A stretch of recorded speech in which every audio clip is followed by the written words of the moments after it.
पे जमान पार्क के बाद। तो रात के वक्त मैं अपना प्रोग्राम करने के बाद जब वहां गया, मुझे मौका मिला, हर तरफ आंसू गैस की शेलिंग थी, बदबू थी। उस वक्त पुलिस वालों को पसपा करके भगा दिया था कारकुनों ने। काफी लोग जख्मी पड़े हुए थे, ऐसा लग रहा था मैदान जंग का मंजर है। मैं अंदर गया, मैंने इमरान खान साहब से मुलाकात की, तो मैंने उन्हें उस दिन कहा, मैंने कहा खान साहब बाहर लोग आजादी के नारे लगा रहे हैं, लोगों ने आपके नारे को संजीदा लिया है। तो आपको पता है कि जब लोग आजादी का नारा लगाते हैं तो फिर वो ये उम्मीद करते हैं कि हम आजादी की अब लड़ाई लड़ेंगे और आजादी लेंगे, अब जो हकीकी आजादी आप कहते हैं। तो क्या आप ज़हनी तौर पे इस सारे के लिए तैयार हैं? तो उन्होंने कहा दूसरा रास्ता ही कोई नहीं है इमरान। ये इमरान खान साहब ने मुझे कहा कि दूसरा रास्ता ही कोई नहीं है, मैं जेल भी जाने के लिए तैयार हूं, मैं कोई भी कुर्बानी देने के लिए तैयार हूं, ये मुझे मार भी देंगे मैं फिर भी तैयार हूं। ये इमरान खान साहब के अल्फाज थे उस रात को। ये गालिबन 14-15 तारीख थी, मार्च की वो रात थी। मैं वहां पे गया था, मैंने उनसे 1-2 सवाल किए थे, ये उनके जवाब थे। तो इमरान खान साहब अपनी मर्जी से आए थे। और जिसे लगता है ना कि इमरान खान साहब को कोई सोशल मीडिया या कोई दानिश्वर या कोई इमरान खान को यूट्यूबर या कोई सहाफ़ी वो रोक पाएंगे अपना फैसला करने से, वो फिर इमरान खान को जानते ही नहीं, उन्हें पता ही नहीं है इमरान खान कौन है। ये कोई भी फैसला इमरान खान कर सकता है। देखिए ना, उस्मान बुज़दार के खिलाफ हमने कितनी स्टोरीज की, कितने प्रोग्राम किए, कितना कुछ किया। अगर इमरान खान इन्फ्लुएंस में आने वाला आदमी होता तो उस वक्त इमरान खान उस्मान बुज़दार को हटा देता। इमरान खान ने उस्मान बुज़दार को नहीं हटाया, सारा दबाव हमने डाला, नहीं हटाया। जब कोरोना वायरस आया, पूरे पाकिस्तान ने इमरान खान पे दबाव डाला, लॉकडाउन लगा दो। मिलिट्री एस्टेब्लिशमेंट ने पैगामात भिजवाए, लोगों को कायल किया, सबको फोन किया कि मुल्क बंद कराओ, लॉकडाउन लगाओ। कैसा डिसीजन था? बिल्कुल पॉपुलर नहीं था। इमरान खान ने लॉकडाउन नहीं लगाया, सारा मुल्क खिलाफ हो गया, नहीं लगाया। साबित हुआ बाद में कि वो ठीक निकला।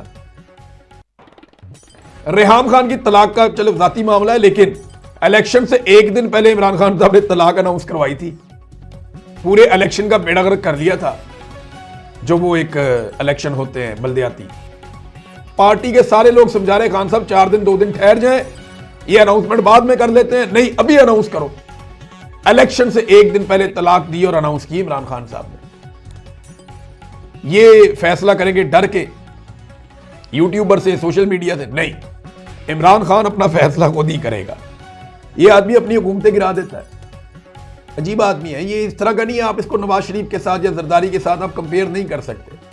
अपनी हुकूमतें गिरा देता है, अपने वुज़रा के इस्तीफे दे देता है, ये कुछ भी कर सकता है। इमरान खान किसी भी लेवल तक जा सकता है, आपको आइडिया नहीं है। वो सिर्फ अपना गोल देखता है कि मैंने ये गोल अचीव करना है। उसने सारी पॉलिटिकल एलीट को एक्सपोज करके रख दिया, डिस्क्रेडिट कर दिया पाकिस्तान से। उसका गोल था, उसने बर्बाद कर दिया। पाकिस्तान की एस्टेब्लिशमेंट ने इमरान खान से मत्था लगाया, उसने अपना गोल बना लिया, बेड़ा गर्क करके रख दिया। वो कभी प्रेस कॉन्फ्रेंस करते हैं, कभी स्कूलों में जाते हैं, कभी कॉलेजों में जाते हैं, कभी यूनिवर्सिटियों में जाते हैं, कभी कोई गाना, कभी कोई ड्रामा, कभी कुछ, कभी कुछ, कभी कुछ। वो सारा ही कुछ करके उन्होंने देख लिया। पाकिस्तान जिंदाबाद का नारा बदल के पाकिस्तान हमेशा जिंदाबाद रख दिया, फिर भी बात नहीं बनी। सारा कुछ करके देख लिया। इमरान खान सिर्फ अपना गोल सेट करता है, वो गोल तक पहुंचना कैसे वो खुद ही डिसाइड करता है। आप इमरान खान को ड्राइव नहीं कर सकते, उसे कंट्रोल नहीं कर सकते। और ये सोशल मीडिया के जरिए से आप उसे कंट्रोल करेंगे। ये सारा सोशल मीडिया, इमरान खान बाहर निकलकर एक बयानिया देगा ना, तो ये उसके बयानिए के ऊपर चल पड़ेगा, क्योंकि लोग उस पर भरोसा करते हैं, उस पर एतबार करते हैं। तो ये जो लोग चूरन बेच रहे हैं, सिर्फ नफरत फैला रहे हैं, प्रॉब्लम क्रिएट कर रहे हैं, आपस में लड़ाना चाहते हैं सोशल मीडिया को, तो इससे गुरेज करें, इनकी बात को इग्नोर करें। मियां महमूद रशीद साहब, उमर चीमा साहब, यास्मीन राशिद साहिबा, इन्हें 1000 दिन हो गए हैं जेल के अंदर। ये लोग, एजाज चौधरी साहब, ये लोग लंबी जेलें काट रहे हैं, कैदे काट रहे हैं, बड़े तकलीफ दे मनाजिर होते हैं।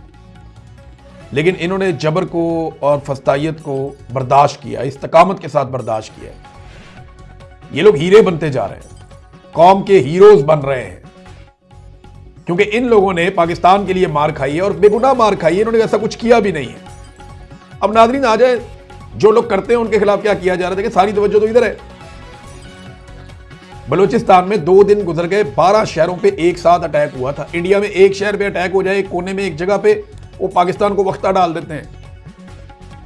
ये कह रहे हैं जी इंडिया ने हमारे 12 शहरों के ऊपर अटैक करवाए हैं बलूचिस्तान में। तो क्या आपने कार्रवाई की है सवाए मैच नहीं खेलना इंडिया से? एक आपने, ये क्या बात है भाई? जो इंडिया करता है आपके साथ, आप क्यों नहीं करते?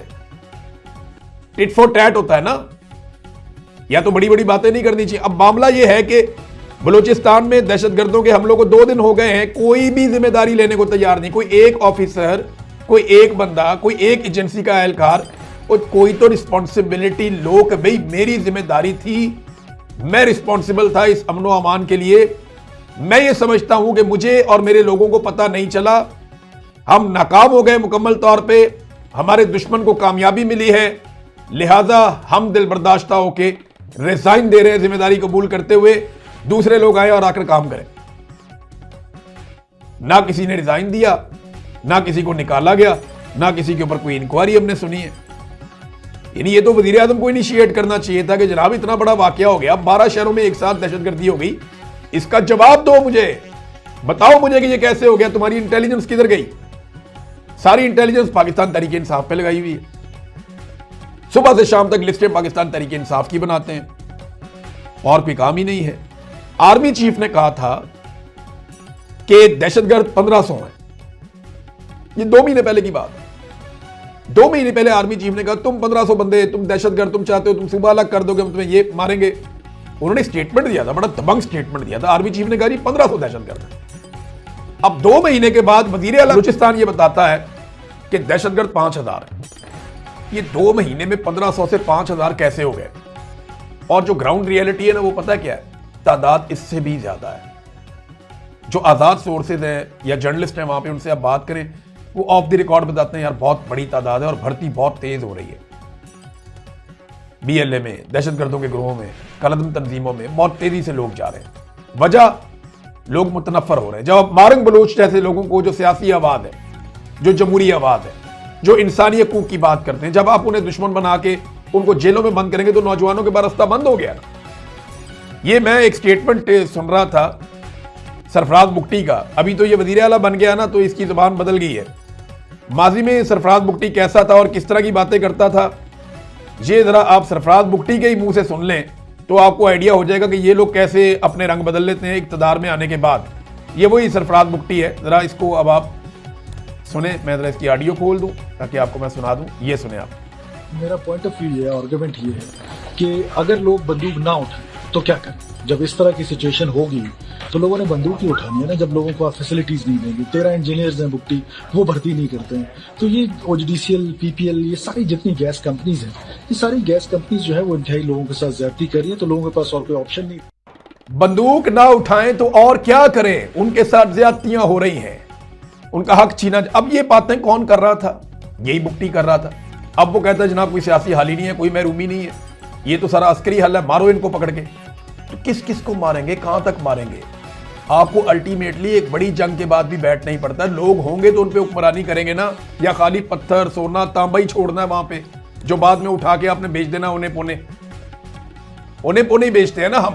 हमने यहाँ पे कौन सी फैक्ट्रियां लगाई हुई हैं या सिस्टम बनाया हुआ है या लोगों को ट्रेंड किया हुआ है कि हम फाइनल आइटम बना के, बड़ा पॉलिश करके, बेहतरीन करके, पूरी कीमत के ऊपर अपने ज्यूल्स को बेचें? ऐसा नहीं होता। नाज़रीन, शीरी मज़ारी साहिबा के हवाले से एक अफसोसनाक खबर है। वो कह रही जी मुझे तो पता ही नहीं है, मेरी बेटी की ज़िंदगी के बारे में भी नहीं पता मुझे। 10 दिन हो गए हैं, मुझे मेरी बेटी से मिलवा भी नहीं रहे। वो बेचारी मिलने के लिए जाती हैं, वहाँ बैठी रहती हैं, उनकी मुलाकात नहीं होती। मैं ये देख रहा था कि शीरी मज़ारी में और यास्मीन राशिद में क्या फ़र्क निकला। यास्मीन राशिद साहिबा ने जेल काट ली, इमरान खान साहब के साथ वफादारी निभा ली और उन्हें बहुत इज्जत भी मिली। शीरी मज़ारी साहिबा को उनकी बेटी की वजह से इमरान खान का साथ छोड़ना पड़ा। मैं कभी भी उनको कसूरवार नहीं कहूंगा, किसी की भी बेटी हो ना तो उसको शायद यही फैसला लेना पड़ेगा। शीरी मज़ारी साहिबा ने अपनी बेटी के हाथों मजबूर होकर कि मेरी एक ही बेटी है, तो ये बड़ी तकलीफ वाली बात होती है कि आपके बच्चों की जान तक मामला आ जाए। तो उन्होंने, शीरी मज़ारी साहिबा ने इमरान खान का साथ छोड़ दिया था, लेकिन आज उनकी वही बेटी वो उससे मिल भी नहीं पा रही। उस पर तशद्दुद हुआ है, 10 दिन से उसको बंद किया हुआ है और आज वही बेटी उनसे शीरी मज़ारी साहिबा मिल भी नहीं पा रही। तो मैं ये आपको कहता हूं ना कि सारों को इकट्ठे होकर लड़ना पड़ेगा, वरना बारी बारी सबकी बारी। नसीम ज़हरा साहिबा का प्रोग्राम नहीं चला और इसके ऊपर बहुत सारे सहाफ़ियों ने ट्वीट किया, बहुत सारे तहफ़्फ़ुज़ात का इजहार किया कि पता नहीं उनका भी प्रोग्राम बंद कर दिया गया। पता कुछ नहीं है, लेकिन जिस तरीके से आवाज़ उठाई गई है, लाजमी बात है नसीम ज़हरा साहिबा से बात की होगी दोस्तों ने। पहले मेरी बात नहीं हुई उनसे। बड़ी अच्छी खातून है, उन्होंने एक दफ़ा किताब भी दी थी पढ़ने के लिए। मेरी उनसे मुलाकात भी रही, बातचीत भी होती रही। तो नसीम ज़ारा साहबा का भी प्रोग्राम बंद कर दिया। और मैं आपको बता रहा हूं कि बारी बारी सबकी बारी, या तो सारे तलत हुसैन बन जाओ, नहीं तो सबके प्रोग्राम बंद हो जाएंगे। ये बारी बारी सबकी बारी आनी है। ये जो रिजीम चल रहा है ना, ये किसी को बर्दाश्त ही नहीं करेगा। इनको इस बात पे यकीन है कि इनका मुकाबला कोई नहीं कर सकता, क्योंकि डोनाल्ड ट्रंप आजकल इनके साथ है। लेकिन जिस वक्त इन्होंने डोनाल्ड ट्रंप को किसी बात पे भी इनकार करने की जरूरत की, उसके बाद एक नया खेल शुरू हो जाएगा। नाज़रीन, एक डाटा है मेरे पास